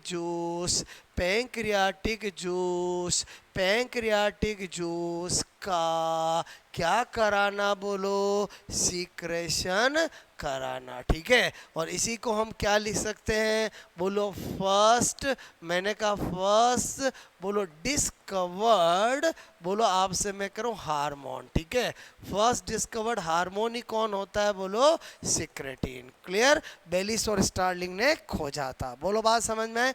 ओके, अच्छा, बोलो आपको ये नाम समझ में आ रहा है, बोलो। अब मैंने कहा दो और है, बोलो नंबर 5 मैंने लिखा यहाँ पर एंटेरोगैस्ट्रिन, समझना मेरी बात को, और एक क्या है एंटेरोक्राइनिन।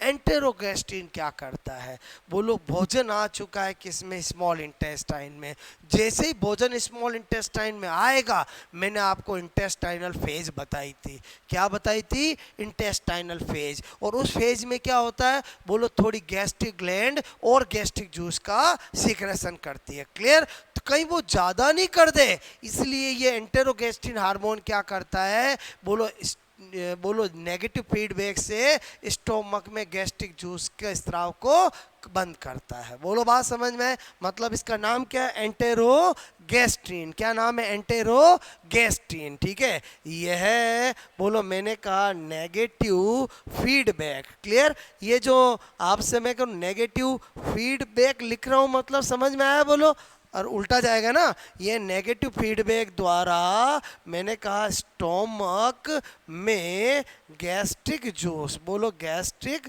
जूस, ठीक है, के स्त्राव को बंद करता है। ठीक है, बंद करता है या संदमित करता है। ठीक है, संदमित मतलब इनहिबिट। ठीक है, बोलो करता है।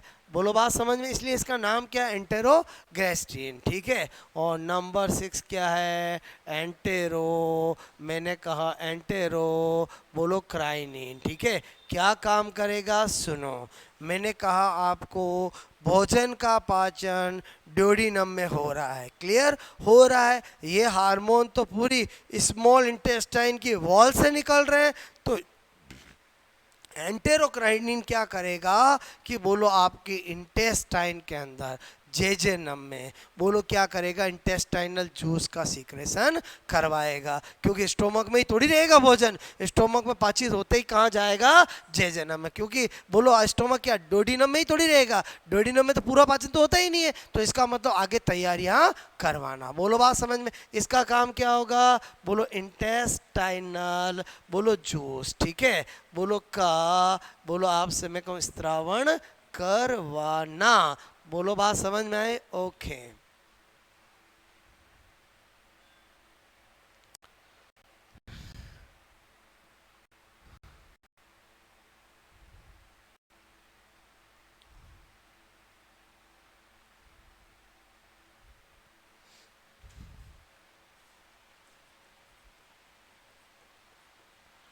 सिक्रेटिन है, कोली सिस्टो काइनिन है, पैंक्रियो जाइमीन है, हिपेटो क्राइनिन है, एंटेरो गैस्ट्रीन है, एंटेरोक्राइनिन है। ठीक है,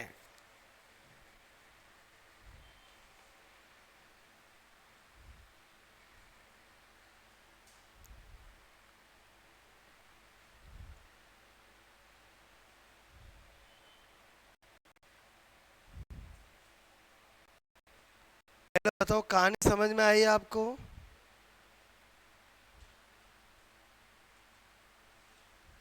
ओके, बात समझ में आई?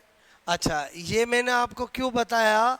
ताकि हमें समझ में आए कि जब भोजन स्मॉल इंटेस्टाइन में जाएगा तो बाइल जूस कैसे आएगा, पैंक्रेटिक जूस कैसे आएगा। डायग्रामेटिकल तो मैंने आपको कल बोलो पहले पार्ट में बताया था, आज बताया फिजियोलॉजी पॉइंट ऑफ से कैसे आएगा। बोलो बात समझ में? सारा हार्मोनल क्रिया होती है। अच्छा, अब अपन ने कहा हम क्या पढ़ रहे थे? बोलो यहाँ पर बोलो डाइजेशन इन ड्यूोडेनम। डाइजेशन इन ड्यूोडेनम, ड्यूोडेनम में क्या होता है? भोजन का अधिकांश पाचन होता है। बोलो आपको, मैं तो ये तो यहीं पे लिख दिया मैंने, लेकिन पूरा नहीं होता है। इस ड्यूोडेनम में भोजन का पाचन ग्रुप को क्या बोल दिया? काइल। अब काइल किस में जाएगा? जेजनम में जाएगा। किस में जाएगा?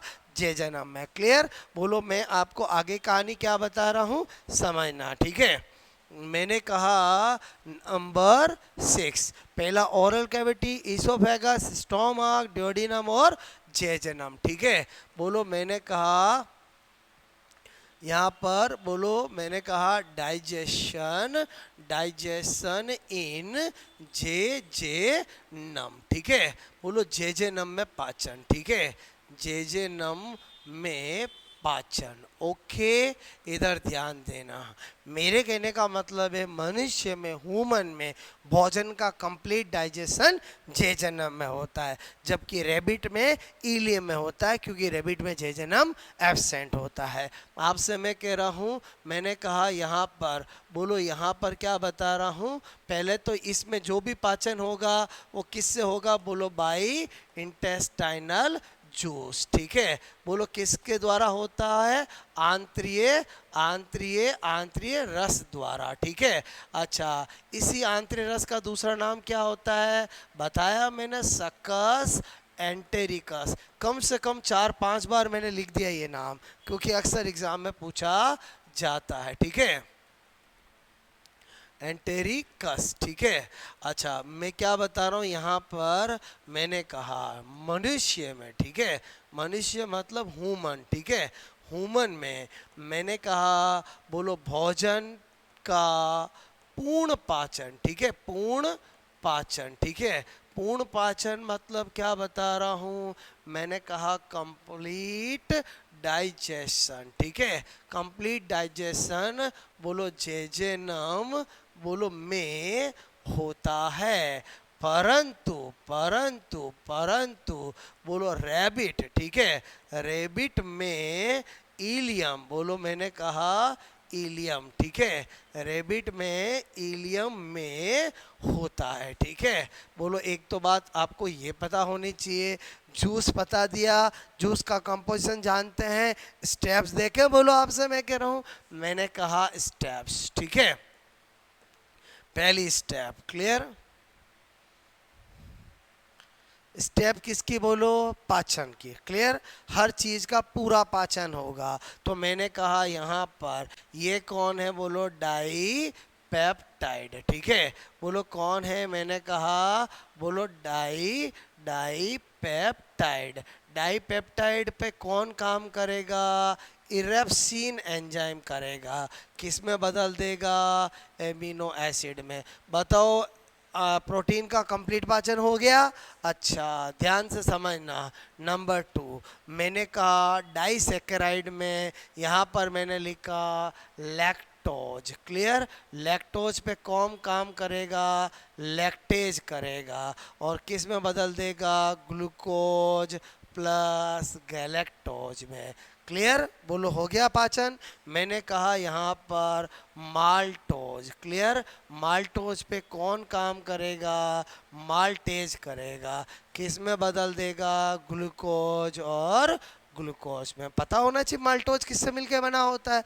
मैंने कहा यहाँ पर सुक्रोज, कौन काम करेगा, सुक्रेज करेगा, किस में बदल देगा, ग्लूकोज प्लस फ्रुक्टोज में। ठीक है, अच्छा मुझे बताओ ये तीनों के तीनों कौन है, आप कहोगे डाई सेकेराइड। अब आपको समझ में आया मैंने जो डाई सेकेराइड लिखा था। क्लियर, ये सब कौन है, बोलो आप कहोगे मोनोसेकेराइड, और मोनोसेकेराइड बनने का मतलब कार्बोहाइड्रेट का पाचन पूरा हो गया। फिर मैंने कहा आपको थोड़ा सा समझो, यहाँ पर तीसरा नंबर कौन है, थोड़ी बहुत कोई फैट रह जाएगी तो लाइपेज। ठीक है, बोलो किस में बदल देगा, फैटी एसिड प्लस ग्लिसरॉल में बदल देगा। इस तरह से भोजन का पूरा पाचन हमारी जेजनम में और रेबिट में, इलियम में हो जाएगा। बोलो बात समझ में।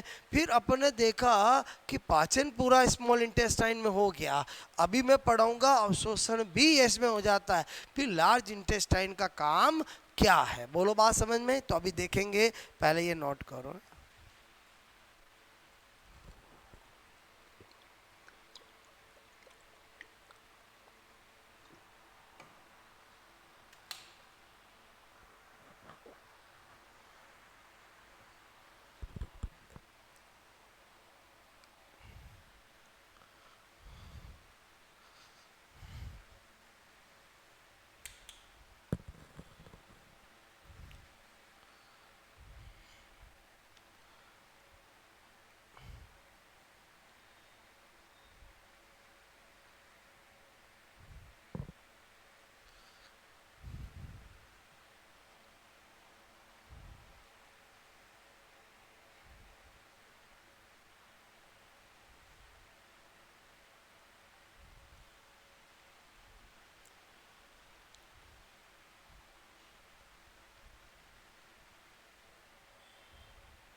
आई बात समझ में? बोलो ठीक है।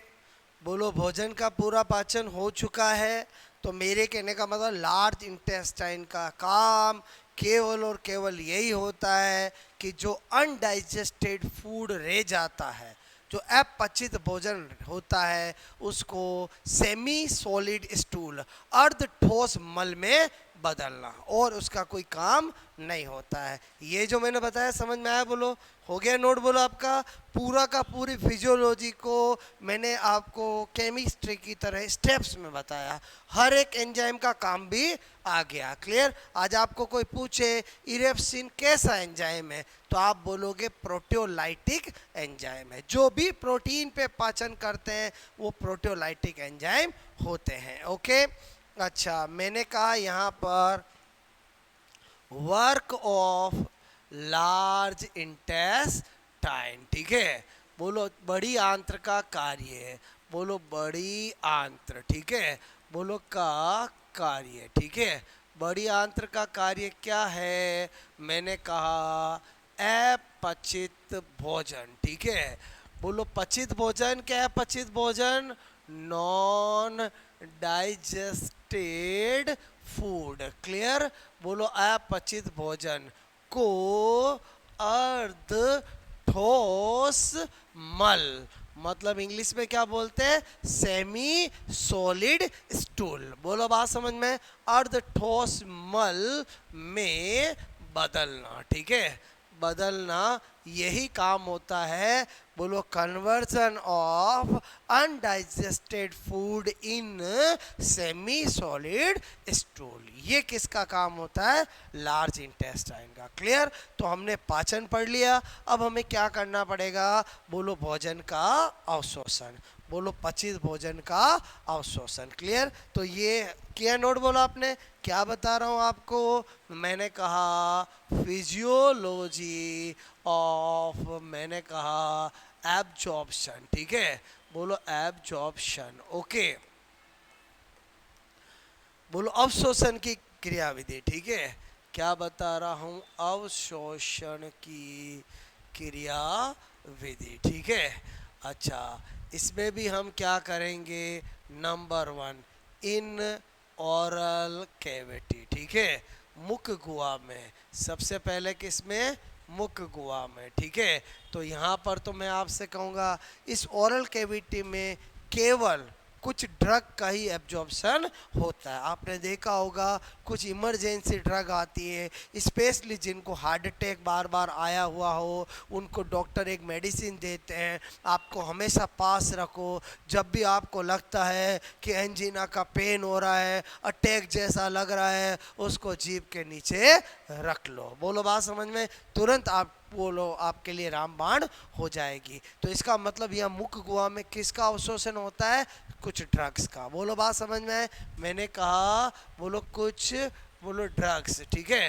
ड्रग्स का बोलो एब्सॉर्प्शन, एब्जॉर्प्शन, ठीक है। बोलो ओरल कैविटी, ठीक है।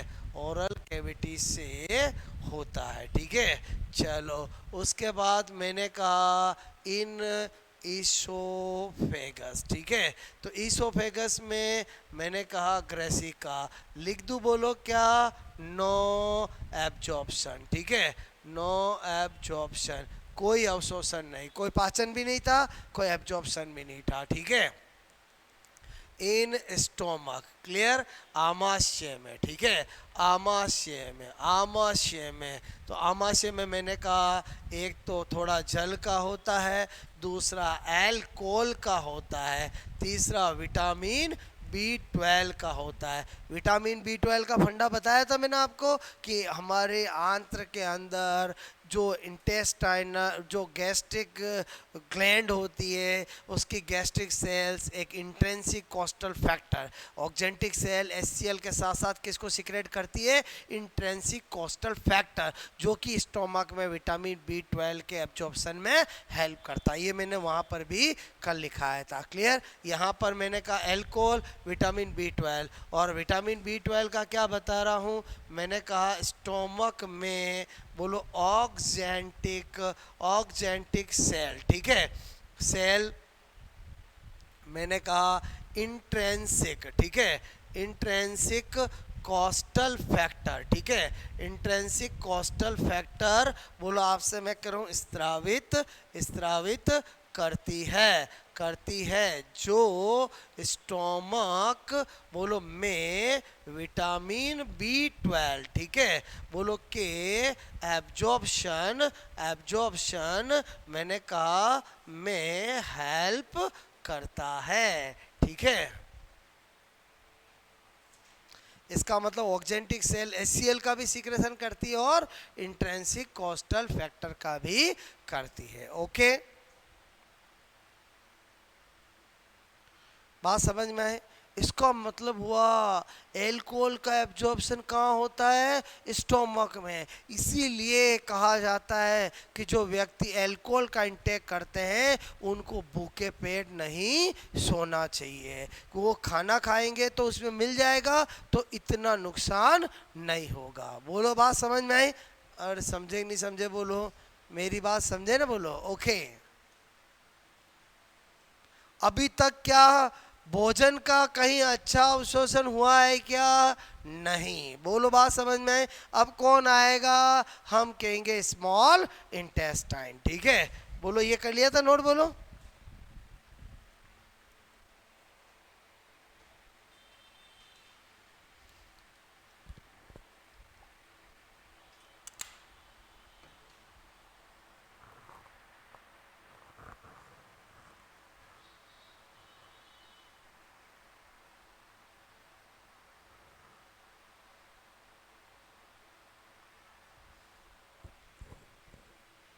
ओके।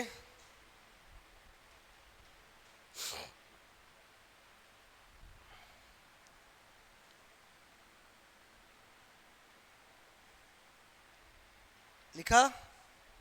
अच्छा, क्या बताने जा रहा हूँ बोलो? मैंने कहा नंबर 4, मैंने कहा, ठीक है, मैंने कहा इन स्मॉल इंटेस्टाइन, ठीक है, छोटी आंत्र में, ठीक है, छोटी आंत्र में, ठीक है। क्या लिख रहा हूं देखो, पचित भोजन का अधिकांश तथा कंप्लीट एब्जॉर्प्शन स्मॉल इंटेस्टाइन में होता है, ठीक है।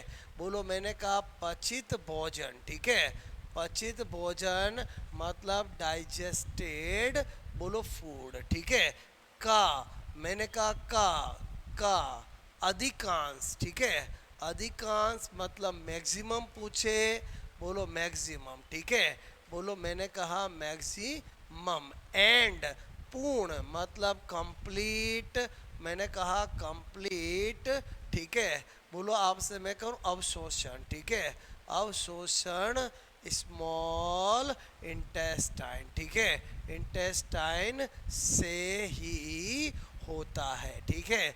फिर दिमाग में आता है क्यों होता है? बोलो बात समझ में? तो एक्चुअली क्या होता है, स्मॉल इंटेस्टाइन के अंदर उसकी वॉल में 3 ऐसी स्ट्रक्चर होती है जो एब्जॉर्प्शन को 600 टाइम्स बढ़ा देती है, ठीक है। मैंने कहा स्मॉल इंटेस्टाइन, ठीक है, कि वॉल में निम्न 3 मैंने कहा बोलो स्ट्रक्चर बोलो होती है जो जो बोलो पचित भोजन के अवशोषण को, जो पचित भोजन के अवशोषण अवशोषण को मैंने कहा 600 टाइम्स 600 गुना, बोलो 600 गुना बढ़ा देती है। बोलो वो कौन सी होती है? इधर देखो, पहला मैंने लिखा यहाँ पर लॉन्गिट्यूडिनल, मैंने कहा लॉन्गी, ठीक है, लॉन्गिट्यूडिनल बोलो फोल्ड, ठीक है, क्या बोलते हैं हिंदी में? अनुदैर्ध्य वाले, ठीक है। ये कितना गुना बढ़ाते हैं? मैंने कहा 3 गुना, 3 टाइम्स इंक्रीज करते हैं। क्लियर? बोलो आपसे मैं कह रहा हूँ। दूसरा नंबर 2 मैंने लिखा यहाँ पर विलाई, क्लियर, क्या लिखा बोलो, विलाई। बात समझ में आए बोलो, विलाई। ओके। अच्छा, रिलाई को हिंदी में क्या कहते हैं, रसांकुर। क्या कहते हैं, रसांकुर। ठीक है, बोलो ये कितना गुना बढ़ाती है, 10 गुना। कितना, 10 गुना। और क्या होता है, माइक्रोविलाई। क्या होता है, माइक्रोविलाई। क्लियर। अच्छा, माइक्रोविलाई को हिंदी में क्या कहते हैं, बताना जरा, सूक्ष्मांकुर। क्या कहते हैं, सूक्ष्मांकुर। क्लियर। ये कितने गुना बढ़ा देता है, बोलो 20 गुना। कितने गुना बोलो, 20 गुना। तो इस तरह से अपन क्या कह सकते हैं, अतः 3 इंटू 10 इंटू 20 कितने गुना हो गया, 600 गुना। आपको कहानी समझ में आई कि नहीं आई, बोलो। बात समझ में आई।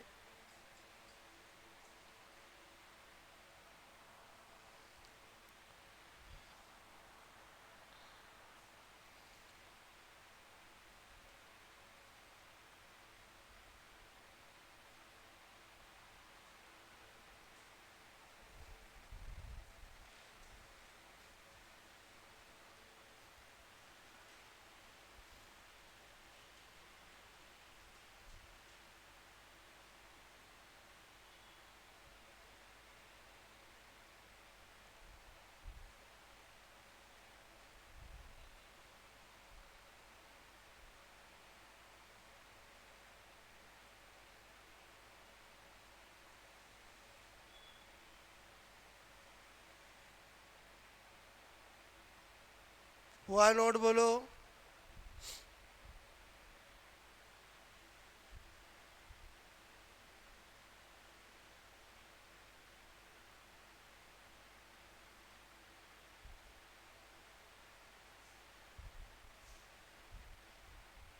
ओके।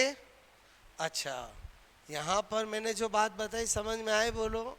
अब मैं क्या बता रहा हूँ, यहाँ पर मैंने कहा वसी अम्ल और ग्लिसरॉल का अवशोषण लैक्टियल्स द्वारा होता है। बताओ लैक्टियल्स भी कहाँ है, स्मॉल इंटेस्टाइन के अंदर है। अब आपको लैक्टियल्स नाम समझ में आया बोलो, पहले ही मैंने आपको बताया था। ठीक है, मैंने कहा फैटी एसिड, ठीक है, यानी वसी अम्ल, ठीक है, तथा ग्लिसरॉल, ठीक है, का अवशोषण।